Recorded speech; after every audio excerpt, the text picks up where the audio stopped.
তোমার পুরনো গার্লফ্রেন্ডের জন্মদিন কবে এখনই তুমি বলে দিবা।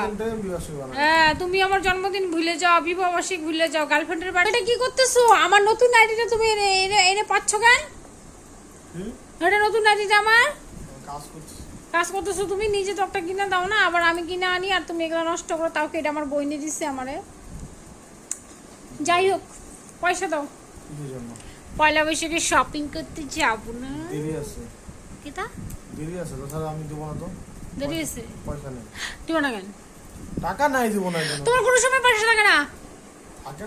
থাকে না কেন? তোমার পয়সা তোমার সংসার আমি কেন খাটবো? আমি কোনো অত অ্যাডজাস্ট করতে পারবো না। সারাক্ষণ সারা জীবন খালি অ্যাডজাস্ট করে যাও, অ্যাডজাস্ট করে যাও। আমি পারবো না অ্যাডজাস্ট করতে। 5 বছর ধরে আমি অ্যাডজাস্ট করতেছি, আর একটা বছর মানে তো 1 বছরে কি এমন হাতি ঘোড়া হয়ে যাবে? 5 বছরে হয় নাই। তুমি কিছু করতে পারো না? আমি কি করবো? আমার ভিডিও ভিউজ হয় না। কত আশা করে একটা ইউটিউব চ্যানেল খুলছিলাম, ওখানে অ্যাক্টিভিটি করো ভালো মতো। ভিউজই হয় না ভিডিও। নতুনত্ব নিয়ে আসো, নাহলে হবে না। কেউ দেখে না আমার ভিডিও। ভাবছিলাম পয়সা কামাই করে আমি একটা ফোন কিনাম ভালা, এটাও হয় তো না। আর এই জন্যই হয় না। যদি বলতাম পয়সা কামাই করে একটু পূজা দিব আর লোকজনকে দান করব, তাহলে ঠিক হইতো। আমি বলছি তো আমি পূজা দিব। তো বাদ দাও ওগুলো কথা, ছাড়ো তোমার ওগুলো কথা বাদ দাও। তুমি আমাকে একটা কথা বলো, তুমি আমাকে পয়সা কবে দিবা বলো, এটা বলো। কিসের পয়সা? পয়সা পয়লা বসে কিচ্ছু কিনবো না নাকি আমি? বিবাহ বার্ষিকী দেরি আছে গো। আগস্ট মাসে একটা শাড়ি দিব না। কি মাসে? আগস্ট মাসে। তুমি 1 মাস পিছায় ফেলছো। 2 মাস। দেখ কত বড় কালপিটছি। এখন যদি জিজ্ঞেস করি তোমার পুরানা গার্লফ্রেন্ডের বার্থডে কবে, তুমি এখনই কয়ে দিবা। বিবাহ বার্ষিক ভুলে গেছো না? হ্যাঁ এখন যদি জিজ্ঞেস করি আমি তোমার পুরানা গার্লফ্রেন্ডের জন্মদিন কবে, এখনই তুমি বলে দিবা। হ্যাঁ তুমি আমার জন্মদিন ভুলে যাও, বিবাহ বার্ষিক ভুলে যাও, গার্লফ্রেন্ডের বার্থডে জিজ্ঞেস করলে তো এখনই বলে দিবা। হইলো? ও হইলো, আবার স্বীকার করতেছো তুমি। হইলো?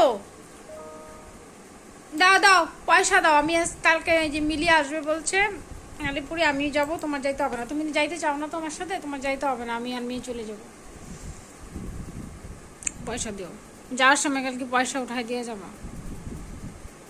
আমি বেশি কিছু কিনবো না, একটা কুর্তি কিনবো, একটা প্যান্ট কিনবো, মেয়ের জন্য 3-4টা জামা কিনবো বাস, আর এক জোড়া স্লিপারের জন্য ওর জন্য জুতা কিনতে লাগবে। ওর জুতা নেই, আমি এমনি ঘুরতে ঠিক আছে, এখন টাকা নাই তো, যখন টাকা হবে তখন দেখবি। সারাদিন তো এটা নিয়ে ঘটঘট করতেই থাকো, তোমার টাকা নাই কেন তাহলে? অত সারাদিন তো এটার সাথে পড়ে থাকো, তাও তোমার টাকা নাই। আমি টাকা নেই কথা শুনবো না, আমাকে দিতে হবে, মানে দিতে হবে, পয়সা লাগবে আমাকে। দিবা কি দিবা না বলো? কিসের টাকা গো? মেজাজ দেখাবো না, তুমি সবসময় আমাকে মেজাজ দেখাও। কাজ করতেছে, কাজ করতে দাও। না আমি কাজ করে দিব না, আমাকে পয়সা লাগবে। না সময় নষ্ট আমি তোমার করতেছি না, তুমি আমার সময় তো কষ্ট করে কাজ। তুমি বলো যে আমাকে পয়সা দাও। আজ অনেক কষ্ট লাগে। পয়সা দাও আমাকে, তাহলে আমি যাবো। কিসের পয়সা? কিসের মানে? পয়লা বৈশাখে শপিং করবো না নাকি? তা তুমি লক্ষ্মী ভান্ডার পাও, কি করো বলা? লক্ষ্মীর ভান্ডার? লক্ষ্মীর ভান্ডারের পয়সা কি করি আমি? মানুষের বিলাই, মানুষরা দেয় লক্ষ্মীর ভান্ডারের পয়সা, তুমি জানো না? 1 টাকা তো জমাতে পারলা না। 1 টাকা কিভাবে জমাবো পয়সা আমি? তুমি জানো না কিভাবে জমাবো আমি? মানুষের দিই তাহলে?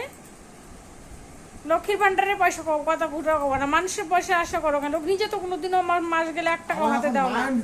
নিজে তো মাস গেলে 1 টাকাও দাও না। মাত্র কয়েক টাকা পড়ে আছে। কয়েকটা করে আছে, মাসের কয় তারিখ আমাকে আমি জানি না, আমাকে পয়সা দিতে লাগবে বাস, আমি জানি না। তোমার এগুলো কথা আমি শুনবো না।